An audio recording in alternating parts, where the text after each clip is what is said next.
So we look at the subject, how to thrive in your team from your behavioral style. And some of you might be saying, thriving is not at the forefront of my mind. Past that stage. Or others might say, well, it says strive in your team, but I am the team leader. Great. Then you're in the right place. You are in the right place because we're going to examine how it is that any team member can actually flourish because of the environment that we create in our team. How is it that I can be myself and yet thrive in this environment? That is really the challenge that we have. And the context really is that in some team environments, people are not do not feel empowered. I hope that this is not your case. But there is a challenge really that some people feel as if they have to fake it. They have to be someone else. They can't be themselves. They can't use their preferred behavioral style within the team. And so today, we want to examine this. Are there ways in which I could be comfortable with myself using my preferred behavioral style and still thrive and still make a positive difference to the team? That's where we want to go. We want to look at strategies really for leveraging your preferred style, leveraging the characteristics that are related to how you choose to navigate through life. That's basically what we're talking about when we're talking about behavioral styles. It's your mindset, your worldview, the perspective you have as to how you receive information, you process information, you send out information, basically how you navigate through life. That's your behavioral style. And so today we want to see how, in a team environment, individuals with a preference for different behavioral styles could actually leverage those preferences to make a positive difference to the team, to themselves. So we want to look at the four core behavioral styles. So some of you might be coming to the issue of behavioral styles um, from a different perspective. Just let me clarify how we view behavioral styles. The issue goes back to Carl Jung. It goes back to the whole question of classifications. Why do we use classifications? Why do we use frameworks? And basically, my understanding, my approach to explaining this is that if we look at language, we have classifications. We have nouns, we have verbs, we have subject, we have object. Those are classifications that help us to navigate, to understand each other. Yes. So we look at the animal kingdom and we classify different animals. Yes. And so classifications help us. If we look at the skeleton, the body, that's a framework. It helps us to understand how we move and how we do different things. So it is in that context that I understand Carl Jung. What Carl Jung was saying, if we look at how people navigate through life, how we process information, how we respond to life's unfolding events, we can classify those responses into four major groups. We're not saying, and Jung didn't say that we are four types of people. That's too simplistic. What we are saying is that there are four approaches. My approach that we use in our discerning communication model is that we have four bags of tools, four sets of behaviors that we use to navigate through life. So we go into each bag, each of us goes into each bag: dominance, influence, steadiness, conscientiousness. At some point in time, but we have a preference for one or two, but we're not so comfortable using some of the tools. So it's like a carpenter who has a chisel, the saw, the hammer, whatever else carpenters use, and he might feel more comfortable using the chisel than, for example, using a saw. So that's the idea. The idea is that we have these opportunities, these toolkits, these bags of behaviors that we can use to navigate through life. And the key for us to understand is that one of these bags of tools is most appropriate to any given situation. There is a best fit, and we should strive to use the ideal tool, ideal behavioral tool in every given situation. We're not so blessed. So, unless, well, I should speak for myself, I'm not so blessed. So, I can't claim to pick up the right tools.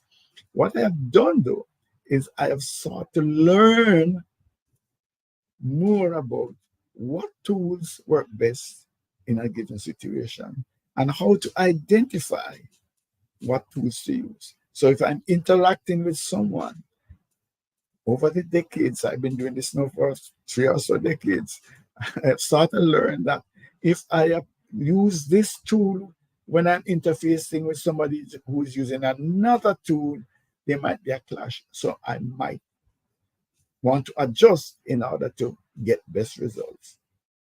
So that's the concept.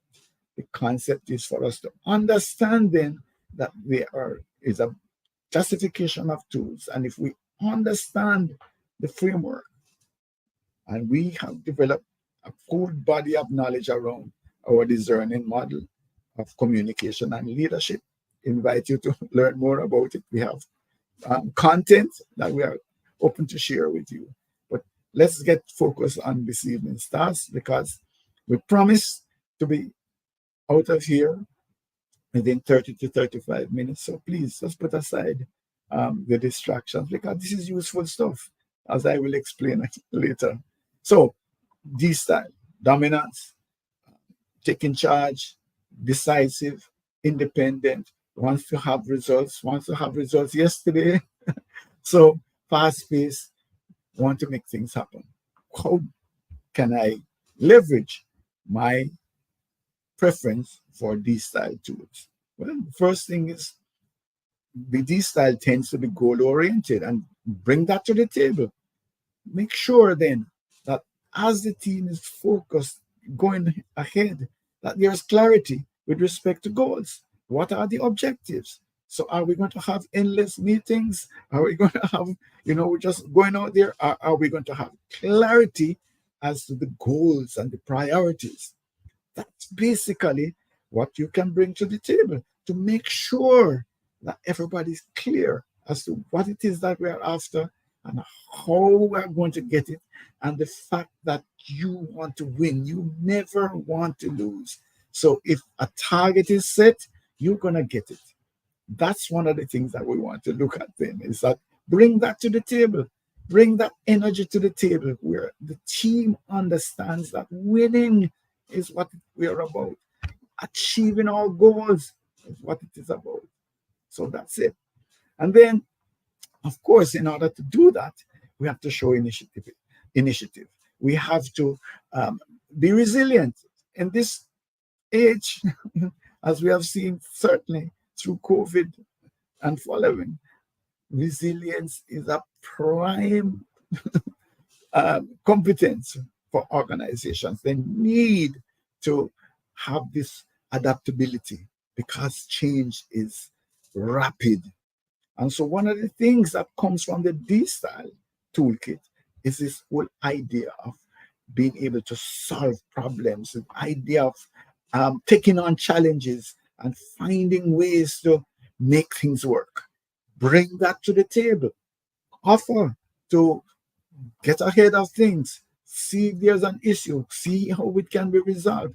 Bring that to the table. Your resilience, your capacity to overcome obstacles and to succeed despite the odds.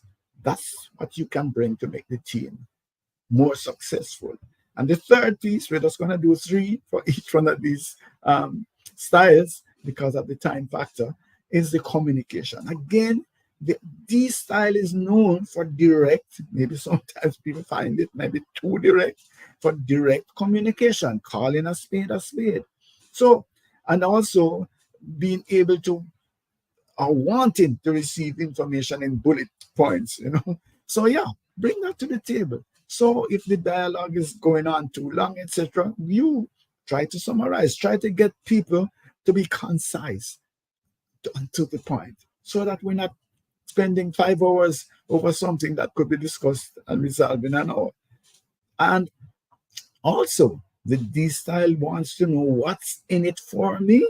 No problem. Keep that going. You can actually advocate for your needs and for your preferences. However, do that in the context of respecting others and their needs. But what that would mean is that the needs of team members are being satisfied. So that's your D style. All right? Okay. So what about your I style? You're there now. And if you are a leader, you want to encourage people with the different styles to leverage their preferences. What would the I style bring to the table? People skills, the capacity to influence, to communicate, to just rally people, have a smiley face on life. Yeah. So there's a strong communication skill, ability to bring people together, positive vibes around, even when things look challenging. This is the encouraging voice. Come on, we can make it happen. Right? So when there is doubt and concern about the future and people are getting depressed, bring your positive vibe, your energy, and get people to see things from a different perspective. So, this optimism, which is the foundation of your resilience, is going to inspire confidence and actually will engage and motivate the team members to be their best selves. So, that's something that you can bring to the table. And if you're a team leader, that's one of the things that you want to pull out from your I-style team members. Collaboration. Yeah, the I style loves creative ideas, willing first hand up when you ask for a volunteer or your I style colleagues. So they are willing to buy into ideas.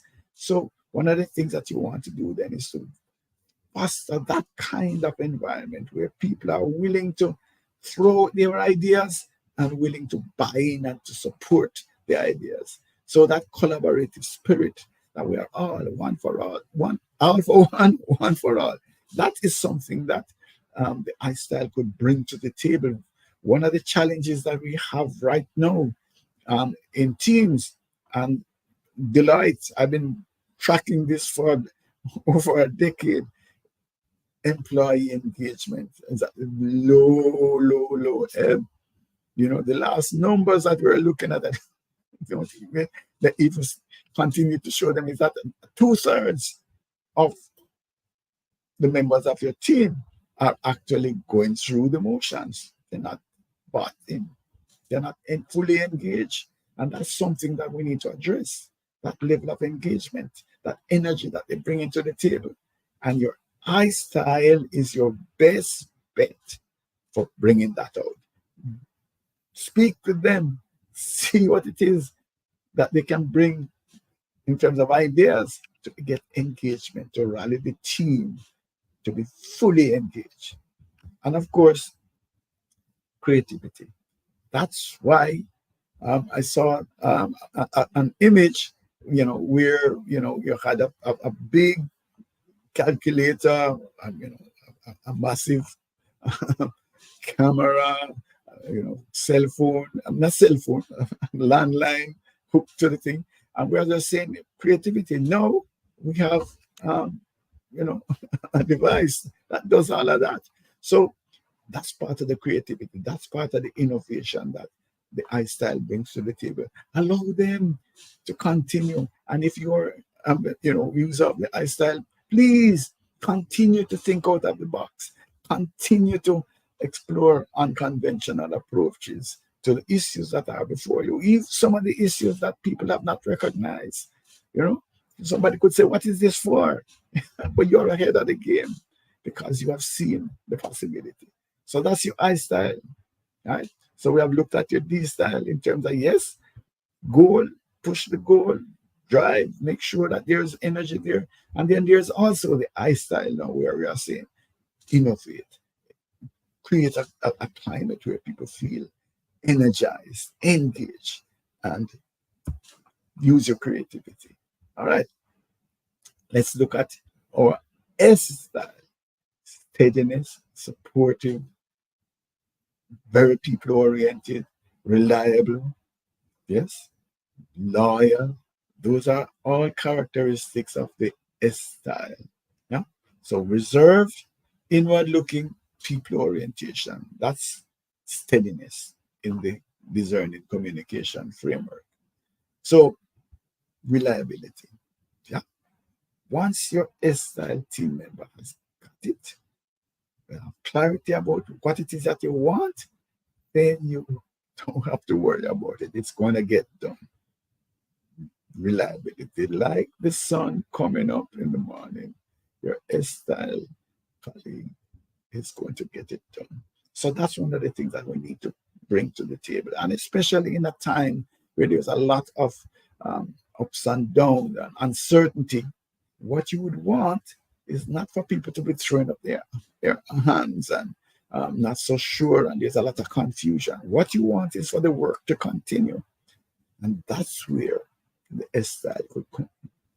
And if you have that consistency, that reliability going, so even in times of turmoil, the work is going to get done.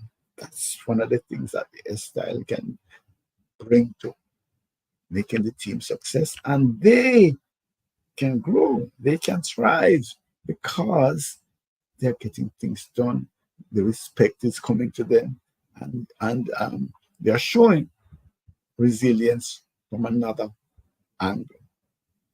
Other key, um, in many instances, we say that the S style is the glue that sort of holds a team together. You know, this is the trust area. This is the empathy. This is where you come to work and your S style colleague knows that something is not right and they're ready with a shoulder for you. So this basically is that deeper understanding, that deeper sense of community. And where we want to go with that is that strong teams make a difference. Strong teams are much more successful. And the S style can be that cog, that glue that holds things together. They understand each other. They live in other people's shoes. You don't have to explain. I understand. I feel your pain. I see your feel your joy. Those are things that are critical in challenging times. And your S-style colleague is going to bring that up. And if you are a user, and by the way, the majority of people in the world prefer the use of the S-style. Most persons are S-style users. And so if you're listening to me, I'm sure I'm talking to you. Continue to be this glue that holds the team together. This empathetic person, this willingness to self-sacrifice. That continue that because that is a critical role, and you will be respected for it. That's one way that you can thrive. The other aspect. In my workshops, I talk about the milk, the ice water that flows through the veins. So you have the milk of human kindness going through the veins, and in another set of veins, you have ice water. A style can be so calm, Man, yeah, that's that's wonderful. Everybody's excited up there, and the style individual could be just so calm, so composed. Hmm?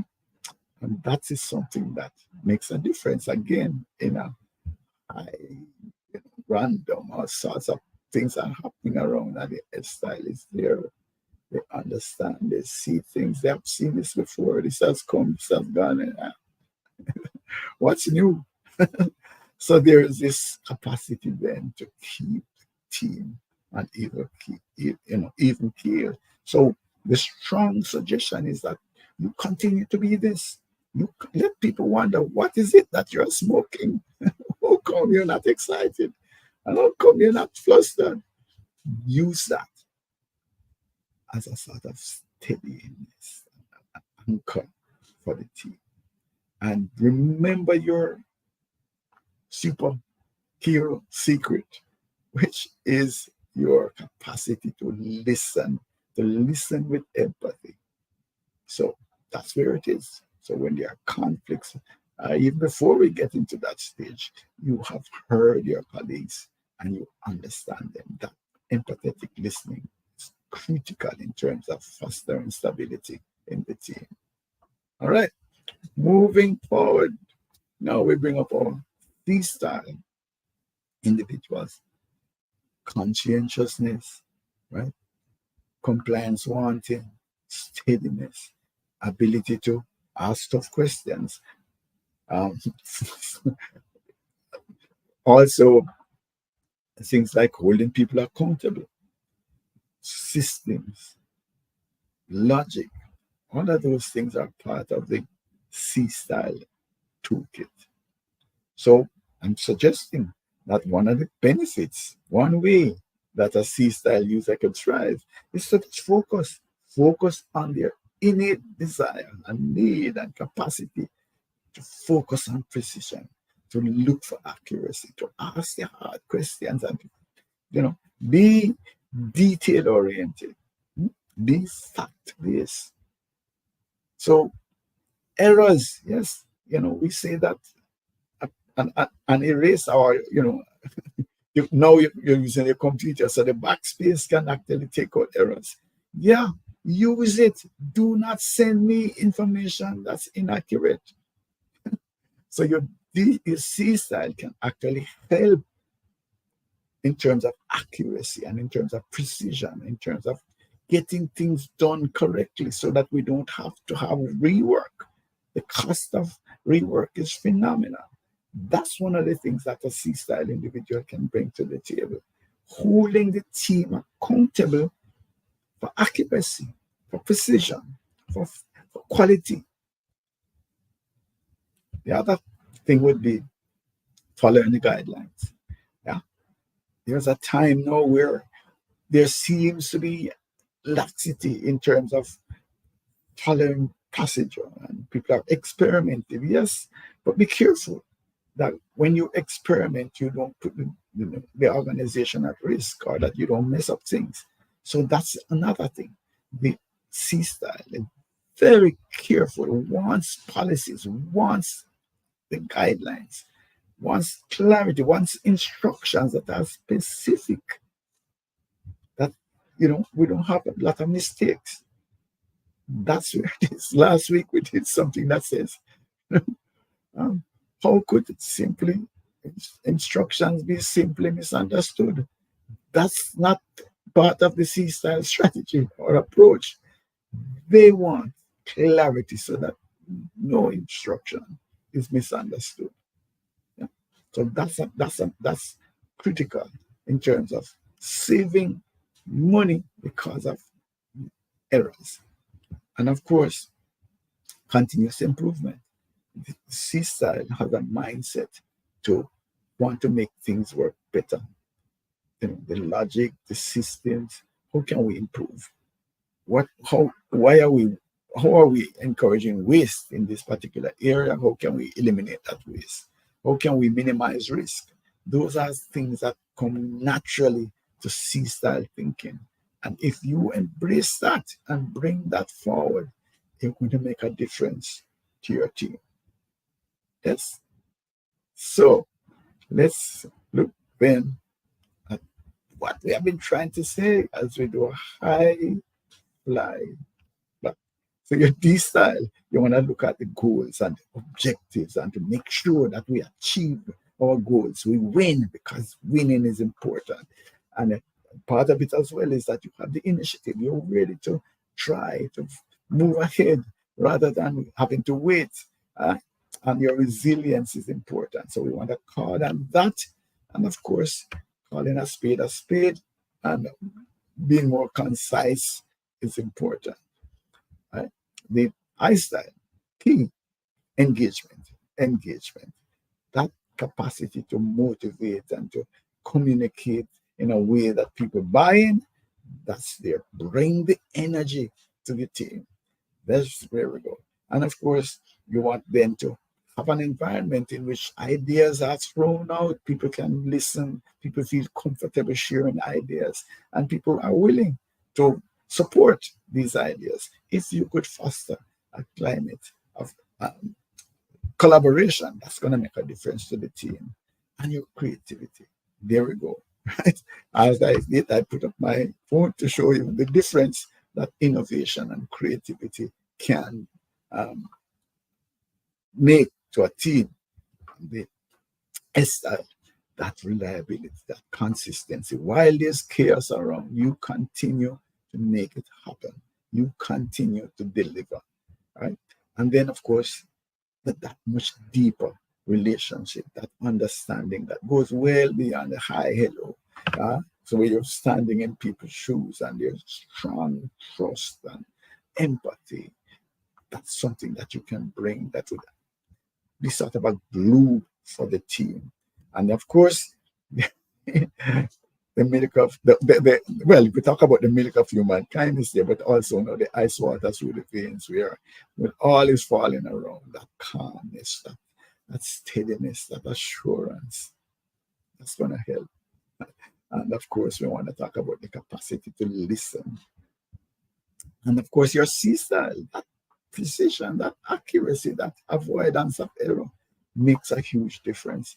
And that works well when we follow the guidelines, when things are clearly documented, everybody knows what's to be done, how it is to be done, and the consequences of either doing it or not doing it. And of course, the willingness and the interest in making things better, capacity, continuous improvement. All right. So, navigating all aspects of life is enhanced by understanding the DISC framework that we have built up into this discerning model of communication and leadership. I want to say something very, very, very quickly and probably passionately. Let me tell you. All right. So I was exposed to DISC, maybe 3 decades ago, etc. It's not religion, but I can tell you something.